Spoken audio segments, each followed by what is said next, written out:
Para mí es un gran honor estar en esta sala. Una maravilla poder introduciros en nuestro trabajo que llevamos haciendo concretamente 5 años sobre este proyecto, que es un archivo de usolicidios. Usolicidios viene de Uxor, que es esposa, usolicidios, el asesinato de la esposa, porque la pregunta principal que nos hicimos en un momento, bueno, la Fundación Mosis trabajamos haciendo producción artística, pero somos una fundación, pero sin ánimo de lucro, no es una fundación que tenga un banco detrás. Lo que hay detrás son un economista, un arquitecto, un artista, una maestra, es decir, gente que desde el mundo civil hemos dejado parte de nuestro trabajo para volcarnos en hacer acción social a través del arte. Entonces, aquí lo que vamos a hablar no es solo los dibujos que se han hecho, de los que luego vamos a hacer una visita guiada, sino sobre todo vamos a hablarnos de la investigación que hay detrás, porque al hacer este archivo de usolicidios, 132 mujeres asesinadas por sus parejas hombres en la Comunidad de Madrid, Sergio Tombesi, que es economista, que trabajaba haciendo optimización de empresas, pero ahora quiere optimizar, ha puesto toda su energía en optimizar la lucha contra la violencia de género, dando datos que sean los reales, para que no haya mitos que no nos dejen ver la realidad y que justifiquen cosas que son injustificables. Entonces, vamos a reducir un poco y vamos a hacer un paso por nuestra investigación para, sin más, compartirla. La investigación empieza pensando por qué no nos ponemos de acuerdo en qué palabra utilizar. Se habla de feminicidio, se habla de parricidio, según la ley es violencia de género, que es cuando se ejerce violencia contra alguien con que tienes un vínculo sentimental. Nosotros hemos rescatado la palabra usolicidio porque creemos que la violencia no es solo contra cualquier mujer, como sería feminicidio, por ser mujer, femina, tampoco por ser familiar, como sería parricidio, sino por el hecho de que la mujer sea la tuya, tu mujer.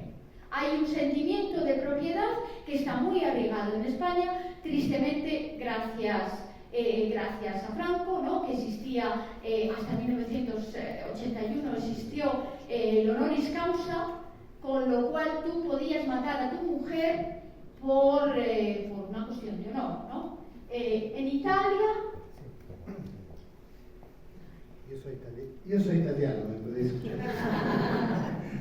Sí, en Italia había un artículo, el 587 del Código Penal, que atenuaba la pena para el crimen de honor, se llamaba.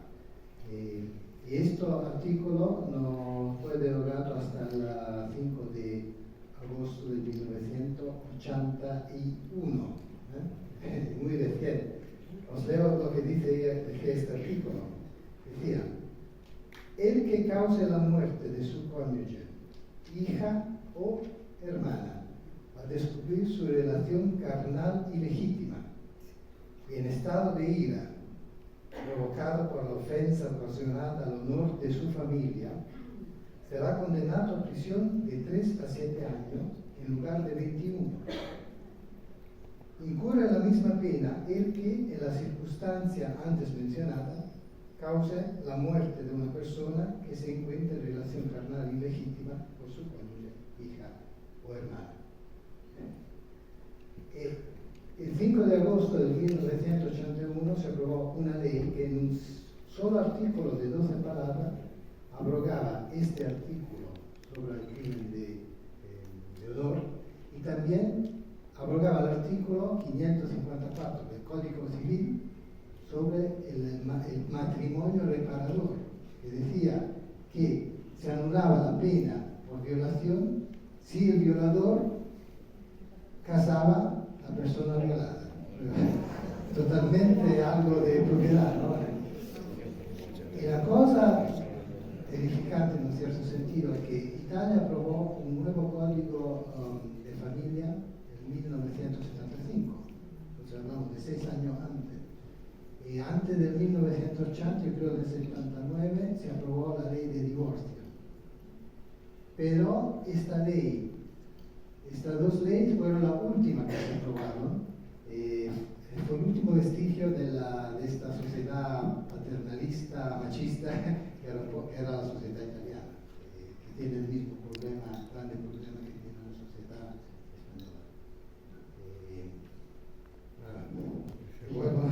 española. A partir de ahora vamos a intentar reducir los 15 minutos que teníamos de cada cosa en 10. Entonces, tenemos nuestra primera parte de la conferencia, que son mitos. El primer mito no es discusión, sino costumbre de maltrato. Cuando nos pusimos a investigar, veíamos en los medios que ponían, parece que el motivo fue una discusión, parece que el motivo fue una discusión. Y esto ocurría de forma sistemática. Sin embargo, después de investigar, y eso lo vamos a ver en la proyección de las bases de datos, cuando te están pegando día y noche, o el fin de semana, o día sí, día no, no es que haya una discusión, porque la discusión es que parece que la mujer es una histérica que está loca y que entonces está todo el día discutiendo y por eso la pegan, ¿no? No, la cuestión es que hay costumbre de maltrato. Entonces, mito número 1, cuando la causa es discusión, no es discusión, la causa es costumbre de maltrato. Mito número 2, el perfil del agresor. Nos hemos dado cuenta, y yo esto no lo sabía antes de hacer la investigación, yo creía que la única razón por la que las muertes ocurrían era machismo. Machismo quiere decir que el hombre siente que tiene una serie de privilegios, es decir, que hay unas reglas para las mujeres y otras reglas para los hombres. En el momento en que la mujer, como mujer, rompe sus reglas, ella ha salido del rol, luego la cosa natural sería castigarla, ¿verdad? Eso es el machismo. Esos son un 66% de los casos que hemos investigado. Hay otro porcentaje, a mitad del resto de los 66, que es porque realmente el hombre ya era un depredador. No es una cuestión de machista o no. Él hubiera atacado en cualquier sistema. Es decir, es un hombre que ya tiene antecedentes criminales de otro tipo, que ha matado a otra persona y ha salido por lo que sea, ha estado en la cárcel por otra cosa, ha hecho otro tipo de delincuencia, aunque se ha fugado de otro país aquí o no, aunque sea de aquí. Es decir, el hombre ya es un psicópata. Es un depredador psicópata, es el típico que utiliza un momento de oportunidad, bien porque la mujer sea débil en ese momento o porque acaba de llegar a España y la capta, por lo que sea. La cuestión es que un porcentaje no es machista, sino es depredador, psicópata, el típico ogro de las películas. Ese es el criminal. Y luego hay otro porcentaje prácticamente igual, que es el del tipo bondadoso. Es decir, es una persona que realmente para todos era una persona normal. No tiene ningún problema psicológico, no tiene ningún problema en el trabajo, la relación parece que iba normal, pero tiene un solo problema. Emocionalmente nunca ha cuidado no le ha prestado atención a su educación emocional, a su educación sentimental, que parece que la educación sentimental es algo de mujeres, pero no lo es. ¿Qué pasa? Cuando la mujer decide dejarle, no porque él haya algo malo en él, sino porque una mujer es una persona como si él decide dejarla a ella. O sea, uno tiene la libertad de cambiar de pareja. En el momento en el que ella decide cambiar de pareja o dejarle, porque ha decidido que quiere estar sola, él no acepta la realidad y mata. Ahí estamos con un 25% de los casos que yo no me lo esperaba, en el que no hay ningún signo, nada, no hay un indicio que demuestre que vaya a haber un asesinato. Quiero decir, estos hombres son asesinos, porque han matado igual, pero es un perfil muy poco reconocido. Y es importante porque es una clave también para atajar la violencia de género que ocurre dentro de la casa, que es el reto para los hombres es el de ser fuertes a nivel emocional. Las mujeres lo somos, estamos acostumbradas a saltar obstáculos. Los hombres no. Si queremos que haya menos muertes, la educación en la familia hacia los niños y la educación como hombres adultos, la educación que tenéis, compañeros, es ser fuertes emocionalmente. Si uno tiene fortaleza emocional, es capaz de aguantar el no, de aguantar que alguien te deje y de aguantarlo todo, porque sabes que no tiene nada que ver contigo, que son unas circunstancias, y sigues para adelante. Tienes que ser fuerte emocionalmente, no físicamente. Esta es una clave que yo no sabía antes de hacer esta investigación. Otro mito es el de la construcción de una ficción. Lo mismo que nos encontramos ahora mismo, se ha hablado mucho de la ley del sí y del consentimiento. ¿Qué pasa? Que el que agrede sexualmente se crea la ficción de que aquello realmente es algo consentido, que están teniendo una aventura. Estamos teniendo una aventura, ¿no? Entonces, se crea una ilusión. Él sabe que no es verdad, pero se crea la ilusión y actúa en esa ilusión. Lo mismo le pasa al maltratador, al agresor, que es tu pareja o que es tu marido. Se crea la ilusión de que es un acto de amor. Es un acto de amor llevado al extremo, en el que tú tienes que estar con él todo el día. Él hace todo esto por amor, porque realmente quiere estar a tu lado y él no te está controlando. Él tiene la ilusión de que te está acompañando. No, te está asfixiando, no está reconociendo tu independencia ni tu autonomía. Pero la violencia de género en ese sentido no es más que la forma literal de llevar esta idea de hasta que la muerte nos separe. Es como, en el momento que tú te separas de mí, cuando uno hace un estudio se da cuenta de que son incapaces de aguantar una separación de 4 horas, de 6 horas, pero es que no ha llegado a casa, es que la estoy controlando, ¿no? Entonces, se crea la ficción de que es un acto de amor. La violencia de género no es un acto de amor, es un acto de no reconocer la independencia del otro. Un acto de amor es darle la confianza, confiar en tu mujer, confiar en tu pareja. Eso es un acto de amor. Te quiero y confío en ti. Lo otro no es un acto de amor. Mito número 5. La violencia de género no tiene su raíz en la inmigración. Porque es otra de las cosas de que se habla. Ya, pero es que eran inmigrantes. Ya, pero es que eran del mundo árabe. Ya, es que eran iberoamericanos. Ya, es porque eran del este.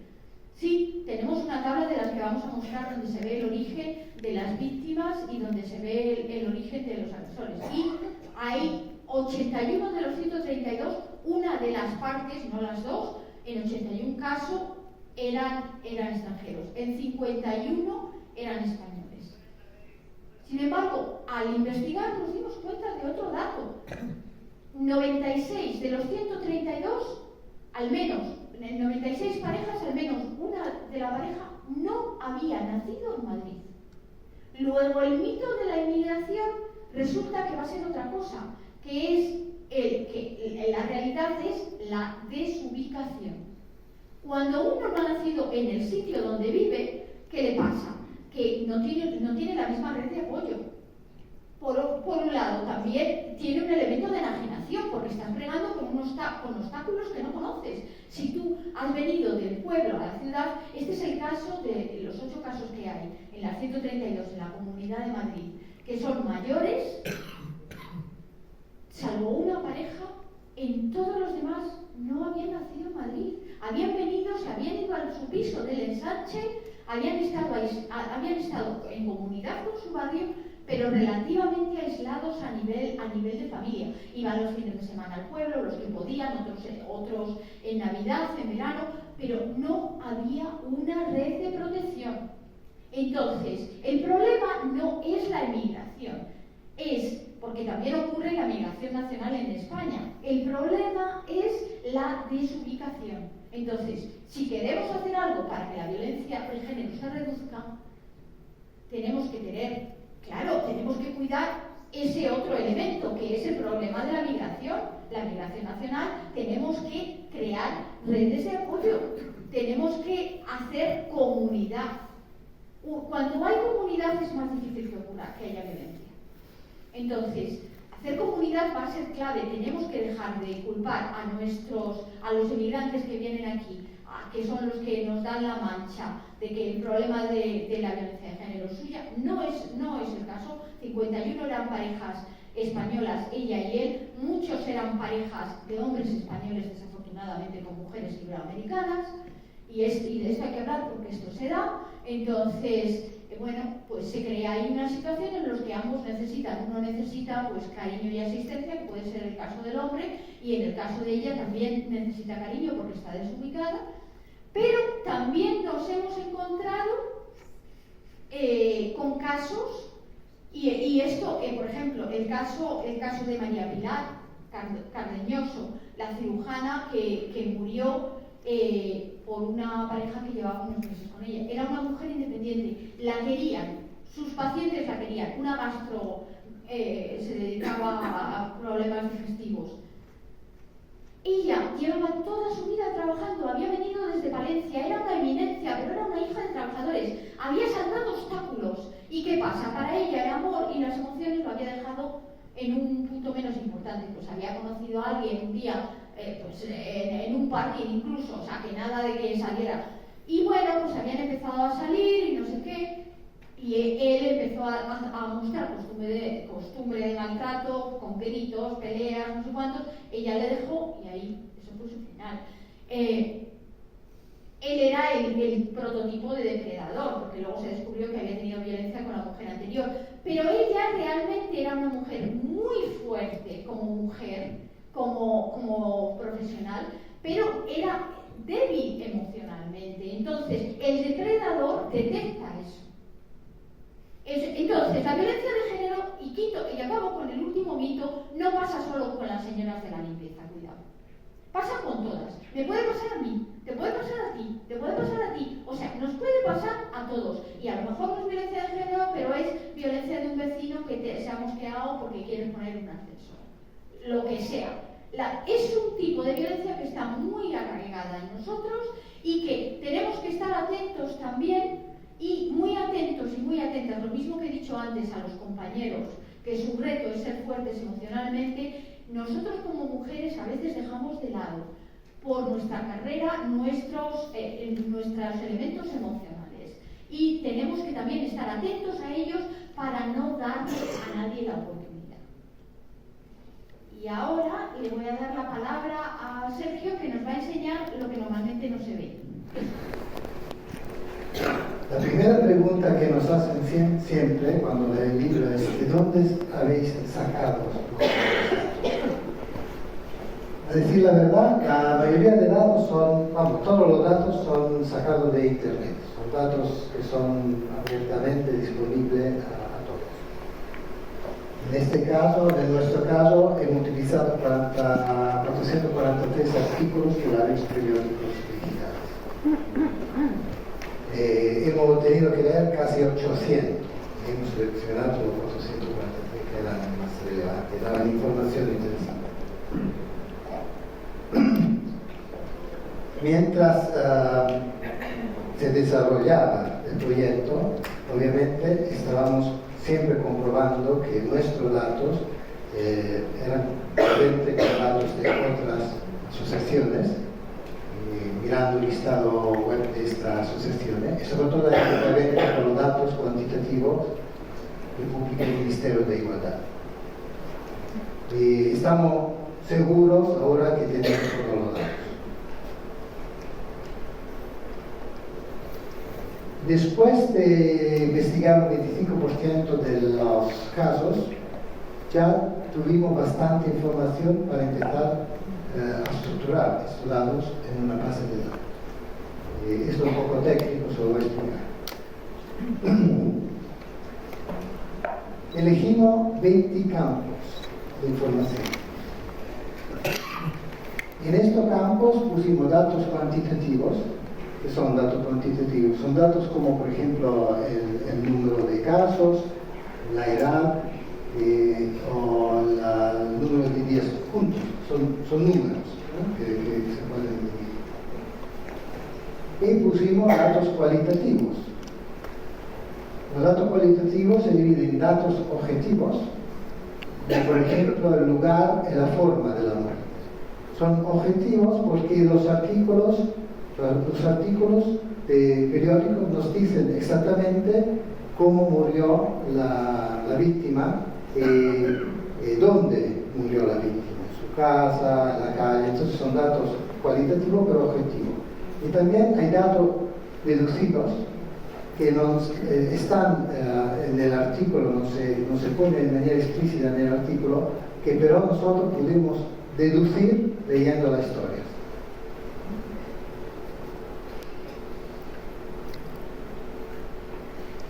Una vez que tuvimos la base de datos, pudimos empezar un análisis de los diferentes patrones. En estos gráficos, por ejemplo, estamos analizando la interacción entre la forma de cómo ha muerto la mujer, cómo ha sido asesinada, y la motivación de su agresor. Hay 9 tipos de formas: quemaduras, puñaladas, lanzadas al vacío, golpes, estrangulamiento, disparo, atropello, asfixia. Y hay 8 tipos de motivación. La motivación es uno de estos datos deducidos. El artículo no nos dice él mató a su mujer por esto, pero sí que se puede deducir de manera bastante clara de la historia. Como se puede ver, la motivación más común es el costumbre de maltrato. Y la forma de asesinato más común son las puñaladas, 67. Otro dato interesante que hemos analizado es el lugar donde se han matado a estas víctimas. El lugar más común es su casa, la casa de la víctima. Y también hemos hecho consultas más complejas, esto es un poco técnico, se lo voy a explicar, donde cruzamos varias variables. Por ejemplo, el lugar, su casa, y forma, todos menos atropello y disparo, porque atropello y disparo son formas de matar bastante insólitas que indican como una premeditación. Entonces hemos quitado esto. Motivación, costumbre de maltrato, celo, discusión o separación. Que son todas motivaciones que indican como un abuso continuo, ¿no?, de la relación. Hemos tenido 63 casos que nos sugieren que son casos de costumbre de maltrato que se van de las manos, y que por cualquier causa terminan en una tragedia.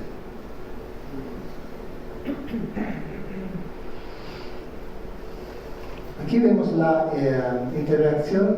interrelación de dos variables. La relación que tiene la víctima con su agresor y la edad de la víctima. Es claro que la mayoría de agresores son maridos, más alto maridos, y después novio y después pareja. Los ex marido, ex novio, ex pareja son mucho menos. Pero eso nos sugiere que la distancia del agresor, la separación del agresor puede ser un factor que disminuye el riesgo de agresión y de muerte. Por lo menos en el largo término, porque en el corto término la separación puede ser también una motivación para agredir a la mujer, ¿no?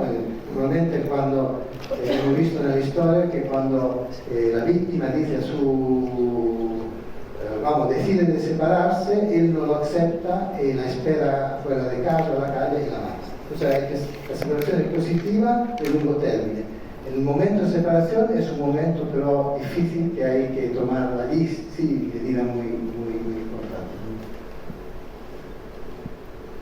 Y aquí hay otro análisis que hemos hecho, que es la relación con las víctimas, para ver un poco el efecto de la separación.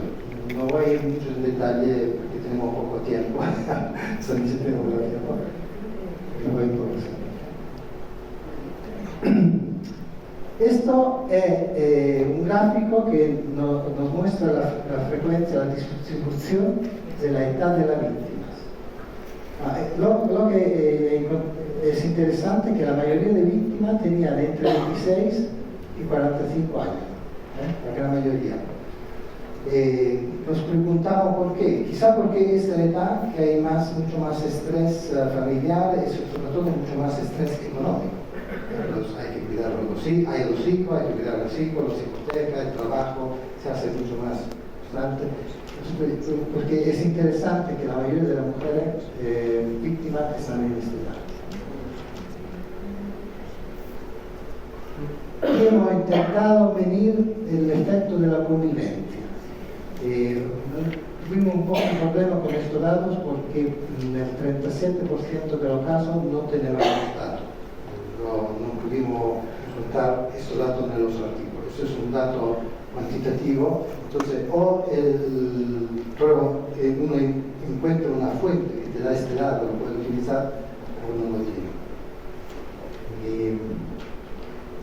Aquí hemos hecho un poco un estudio de estos 8 casos de gente, de parejas que estaban juntos más de 3 años donde el agresor causado o un disparo existía para matar a su mujer. Eran todos casos de personas mayores. Interesante. Tenemos aquí, hay como un pique, ¿no? Después de los 66-70 que vuelven a subir la muerte. Y esto un poco está relacionado a este hecho. Después hemos también medido la importancia del factor negación. ¿Qué quiere decir negación? Esto es el agresor que nega el hecho que ha matado a su mujer o su pareja, o intentando esconder el cuerpo, o negando lo que ha hecho, intentando negarlo a la policía diciendo ha muerto, o sea, ella misma se ha suicidado. En nuestro caso tenemos 44 casos de negación, donde el comportamiento del agresor evidentemente intentaba negar lo que había hecho. Hemos intentado un poco compararlo al grupo total para ver si había algún patrón, pero no hemos encontrado patrones interesantes. Estos son 25 casos donde prácticamente la muerte ha sido casi inesperada. Ninguno se esperaba la muerte, porque no había historia de maltrato, que se sabía, que se supiese. La gente se quedó, los vecinos se quedaron muy sorprendidos de esos 25 casos. Eso lo podemos también analizar estadísticamente con este tipo de consulta, lugar todos, formadores, receptores, multiplicaciones. Y al final está la tabla a la cual se refería Hanna, de los orígenes tanto de ella como de él. Y obviamente la mayoría de mujeres víctimas son españolas. Entonces, aunque como ha dicho Hanna, el factor no es tanto el origen en el sentido de qué país no es, sino el hecho de estar lejano de una familia que te pueda dar soporte, etc. Ok. El primer indicio, claro, intolerancia y control. Por ejemplo, te lleva al metro, te recoge en el metro, te mira los mensajes del móvil, te dice cómo te tienes que vestir. A Erika LBA, el caso 20, terriblemente celoso y controlador hasta el punto de llevarla al metro. Rabia M, el caso 132, incluso la encerraba en la habitación. Nairobi, el caso número, no estoy diciendo los apellidos por guardar la dignidad de la víctima, ¿no? Pero se puede ver la historia. El número 70, la recluía en casa de sus suegros. Es decir, intolerancia hacia que haga ciertas cosas y control de actividades y de dónde está localizada. Segundo, por supuesto, este es el habitual, es lo que hemos hablado, el machismo, el privilegio por ser hombre.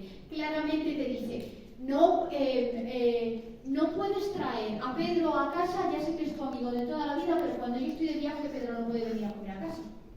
Es decir, una serie de reglas diferentes para los hombres que para las mujeres, que siguen utilizándose en el mismo día. Entonces, si tu pareja te está diciendo, esto lo hago yo, pero tú no lo puedes hacer, o sea, yo me voy de vacaciones con mis amigos un fin de semana, pero tú no te puedes ir con las tuyas, yo salgo con mis amigos, pero tú no puedes salir con los tuyos. Roles diferentes, con reglas diferentes, otro indicio claro. Tercer indicio, un poco menos claro de ver. Ella es la extensión de él. Esta es la concepción que él tiene. Él continuamente en Facebook, en todas sus redes sociales, él siempre aparece con ella en todo. Entonces decimos, qué bien, este hombre está súper enamorado, no sé qué, se está pasando. Porque él no tiene su propia identidad, no ha conseguido separarse y esta es una relación casi enfermiza. De tal manera que ella es la extensión de él, pero en el momento en que ella falle en cualquier cosa, como ella es su extensión, pues la puedo pegar. Porque ella ya me ha agredido, es mi extensión y entonces ha hecho algo que yo no lo admito. Por ejemplo, estáis con amigos en una fiesta y él te dice, no, eso te ha dicho que tú no piensas eso. Ejemplo, o sea, él cree que tú eres la extensión de él. Entonces, si tú en cualquier momento hay una diferencia de opinión, una diferencia de lo que sea en público, él o te corrige o luego se enfada.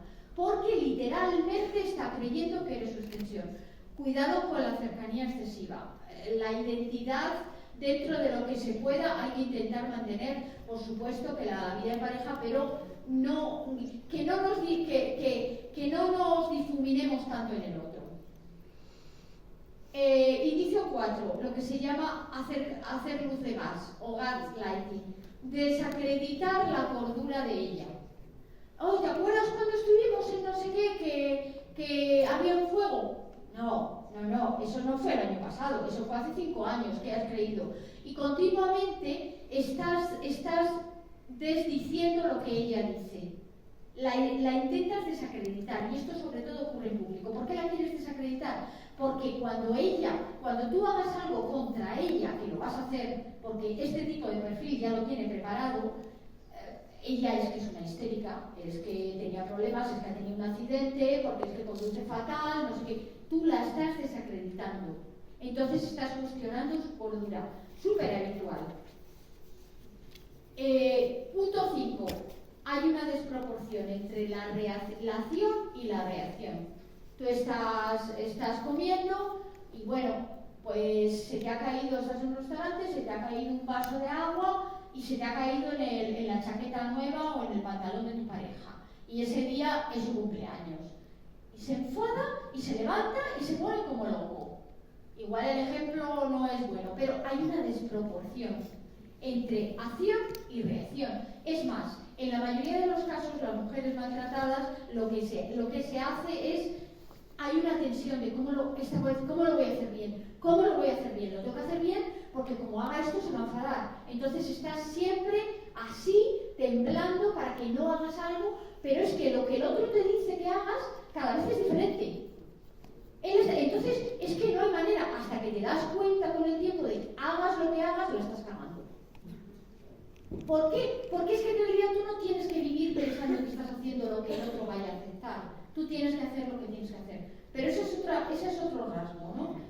La desproporción entre la reacción y te culpa de todo, ¿no? Punto 6, o indicio 6. La relación empieza por una seducción tras la adulación y la seducción el desprecio.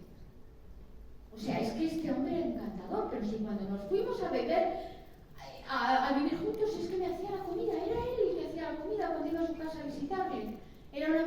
Los domingos eran los mejores de mi vida, me traía desayuno a la cama. Y ha pasado, en cuestión de una semana, de traerme el desayuno a la cama a tirarme el café a la cara porque no le ha gustado como lo he hecho esta mañana. Es decir, dan la vuelta. Pero en un principio ya eran seductores y aduladores de más. Cuidado con esto. Cuidado con esto porque ¿por qué te van a adular? ¿Por qué? Porque tanta, ay, qué bonita, ¿quieres un poquito de agüita? ¿Estás bien? ¿Tienes frío? Cuidado con esto. que este es el perfil del que luego te desprecia y te agrede. Me quedan 3, el 7 sería encantador social, violento en la intimidad. Cuando está en público es una persona maravillosa, se ríe, es afable, generosa. Como decía Estrella, la número 100 de nuestro archivo, tú no conoces a Antonio cuando estamos solos. Yo no quiero acabar como la abuela que me separó y la mató antes.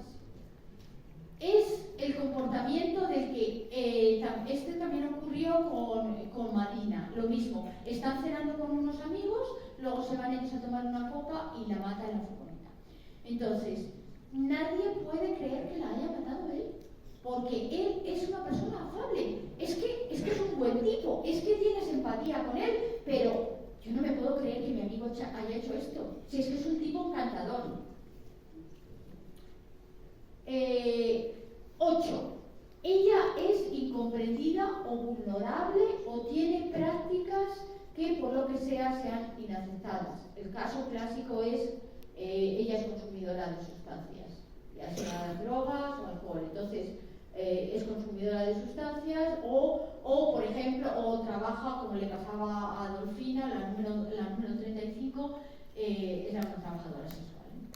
Entonces, hay una desacreditación de la mujer, nosotros no tenemos empatía con ella porque ella está desacreditada, ahí va el oportunista. Y entonces el oportunista, su agresor, en este caso vivía con sus padres, no tenía trabajo y vivía de ella. Y la mata a Adolfina y a su hija que acaban en un pozo. Pero ella es incomprendida, vulnerable en cierto modo, frágil y sobre todo a ella nunca denunció ningún maltrato. ¿Por qué? Porque a ella la iban a enjuiciar. La iban a enjuiciar no porque lo estaba sufriendo, sino por cómo ella era o la práctica que tenía. Y como nos recordaba Kamala Harris, hay que tener, la justicia no es una cuestión de empatía. No tenemos que tener empatía con la víctima. La justicia se hace, te guste la víctima o no te guste la víctima, si hay asesinato y hay maltrato, hay maltrato. Te guste o no te guste la víctima. Hay que recordar, y lo recuerdo más en este momento, que Kamala Harris era fiscal, que fue una mujer muy importante con respecto a la violencia de género y a las agresiones sexuales, y siempre se especializó en víctimas incomprendidas y, digamos, vulnerables porque no eran socialmente admitidas. O que no sea socialmente admitida. A ti hay maltrato y hay maltrato y lo denuncias y se ha acabado. Punto 9. Bebe demasiado. La bebida puede llegar a ser el detonante, pero la bebida no es la causa. No es la causa, eso hay que tenerlo en cuenta. Ahora bien, si sabes que es el detonante, con distancia. Y el último, que es el odio, es hasta que la muerte nos separe.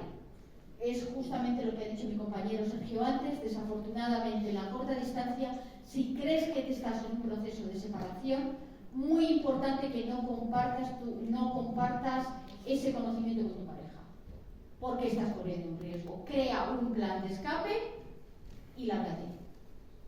No lo compartas porque la idea de hasta que la muerte nos separe sigue estando muy enraizada en nuestra sociedad. Entonces, esto es realmente lo que vamos a decir. ¿Os ha hecho algún estudio sobre los hombres que se quitan la vida después de lo que han hecho? Óptima idea. No lo he hecho. No se puede hacer, sí. Sí que pasa, hay muchos en España, sí que es verdad que pasa más veces que siempre decimos, mátate tú antes. Claro, matar a los hijos también y luego también suicidarse. Entonces, ese es un dato que sí que nos resultaría bastante interesante. Sí. ¿Vosotros, puedo hacer una pregunta? Sí.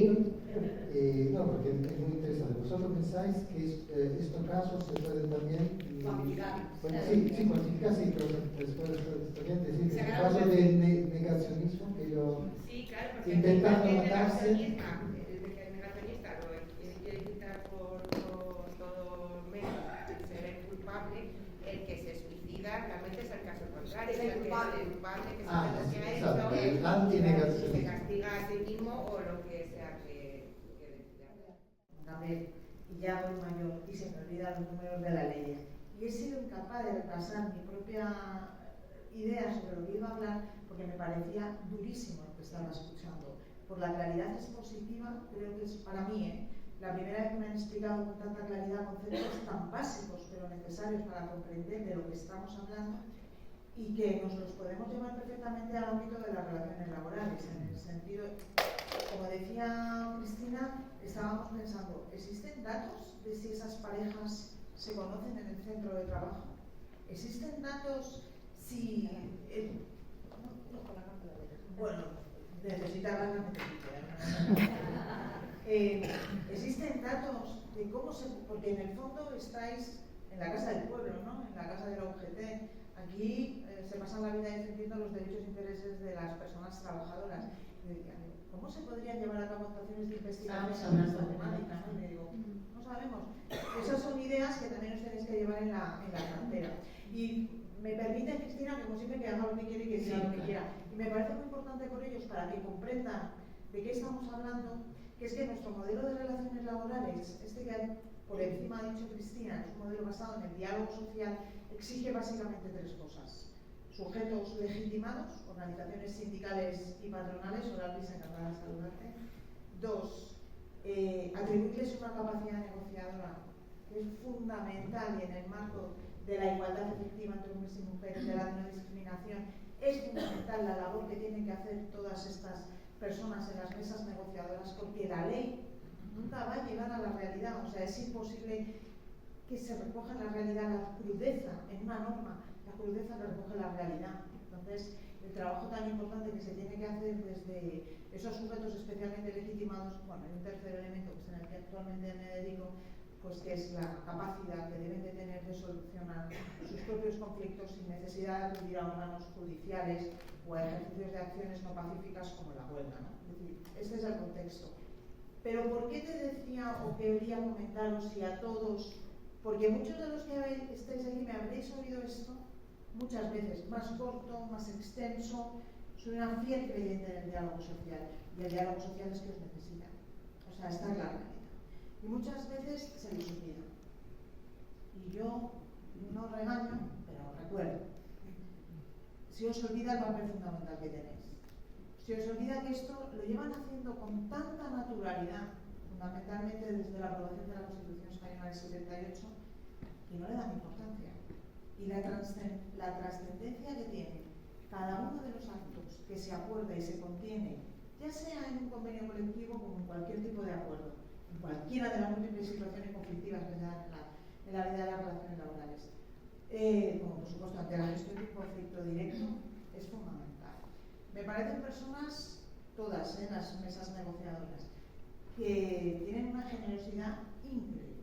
Lamentablemente tenemos que seguir reconociendo en el 25N a las víctimas mortales. Este año 40 mujeres asesinadas por violencia machista en nuestro país, 8 niños y niñas por violencia vicaria, 1.285 mujeres asesinadas desde que hay registros en 2003 y es terrible que tengamos que seguir reivindicando la lucha contra la violencia hacia las mujeres. Significa, en definitiva, que nuestra democracia no es perfecta, no es una democracia real, efectiva, porque cuando más de la mitad de la población, que somos las mujeres, está sometida a un machismo estructural con el que llevamos conviviendo miles de años, pues a pesar de que en la Constitución aparezca el valor, el principio y el derecho de igualdad, en la vida de muchas mujeres todavía esa igualdad no es real, no es efectiva y además son ellos los que ejercen violencia y pueden poner en riesgo la vida de muchas mujeres. Eso sigue siendo así. Lamentablemente, en 2024 seguimos lamentando, seguimos llorando, seguimos echando de menos a mujeres asesinadas por violencia machista, por violencia de género. Pero evidentemente hemos evolucionado. Creo sinceramente que la ley, como dices, Cristina, dices bien, que es una ley pionera, es una ley que se aprueba en 2004, porque se produce produce un asesinato machista que nos interpela a todas y a todos los que fuimos conscientes de que Ana Orantes, cuando en Prime Time contaba su historia de violencia y ese desenlace terrible con ese asesinato nos zarandeó a la sociedad, nos zarandeó y ese movimiento de consenso ciudadano en torno a la necesidad de poner coto a la violencia de género es lo que provoca la ley. Sabes que el Centro Cometa tenemos